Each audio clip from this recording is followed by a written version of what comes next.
በሰባተኛው መቶ ክፍለ ዘመን አረቢያ፣ የመካከለኛው ዘመን አውሮፓና ቀደምት አሜሪካ ላይ እንኳን ዛሬ አስደንጋጭ ሆኖ የምናገኘው የጋብቻ ዕድሜ በአንድ ወቅት የተለመደ ነበር። ታዲያ የአይሻ አይነቱ ጋብቻ ለምን ተለይቶ ይወራል? ሞራሊቲ ነው ወይንስ ጸረ እስልምናና አድሏዊነት? በማያዳግም ማስረጃ እውነቱን እናጋልጥ።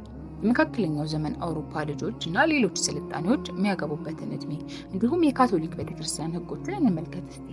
የቫሎይስ ኢዛቤላ በ6 ዓመቷ የ29 ዓመቱን የእንግሊዝ ንጉስ ሪቻርድ ሁለትን በ1396 ዓመተ ልደት አግብታለች።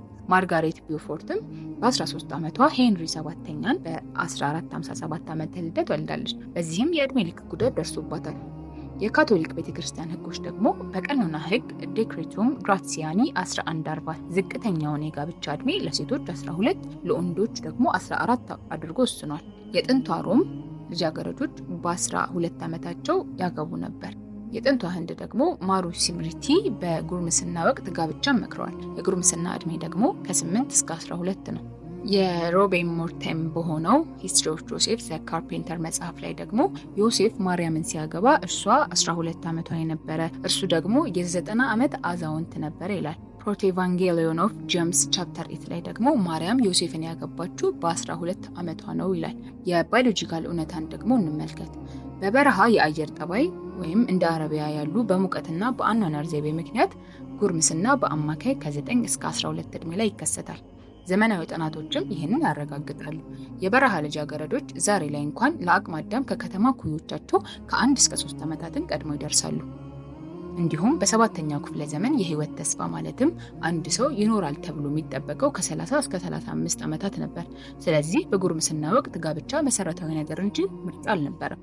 በአናክሮኒዝም ፋላሲ ማለትም ያለፈውን በዘመናዊ መስፈርቶች መገምገም የማይሆን ነገር ነው፣ ስህተትም ጭምር ነው። የ21ኛው ክፍለ ዘመንን በሰባተኛው ክፍለ ዘመን አረቢያ ላይ ለመተግበር መሞከር ሮማውያንን ለምን ስማርትፎን የላችሁም ብሎ እንደመወንጀል ነው። አይሻ በራሷ ቃል ትዳሯን በረከት በማለት ጠርተዋለች። እርሷ የተባረከ ትዳር ያለችውን መንቆር ጤነኝነት አይመስለኝም። ታዲያ አስመሳይነት ለምን አስፈለገ? የእንግሊዙን ንጉስ ጆን የ12 ዓመቷን ኢዛቤላን ሲያገባ ማንም አልተናገረም። የ9 ዓመቱ ዮሴፍ የ12 ዓመቷን ማርያምን ሲያገባ ማንም ምንም አላለም። ለረሱል ሰለላሁ ዐለይሂ ወሰለም ሲሆን ግን በረታ። ለአይሻ አስባችሁ ወይንስ ኢስላምን ስለምትጠሉ? አይሻ ጀግና ሴት ነበረች። አይሻ ሰራዊቶችን መርታለች።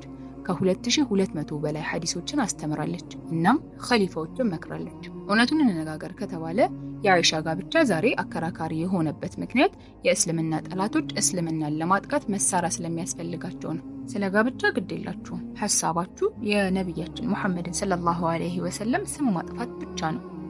በሚቀጥለው ጊዜ አንድ ሰው የአይሻን ጋብቻ ስህተት ብሎ ሲጠራው እንዲህ እንላለን፣ ለምን አጀንዳን ለመፍጠር ታሪክን ችላ ትላላችሁ?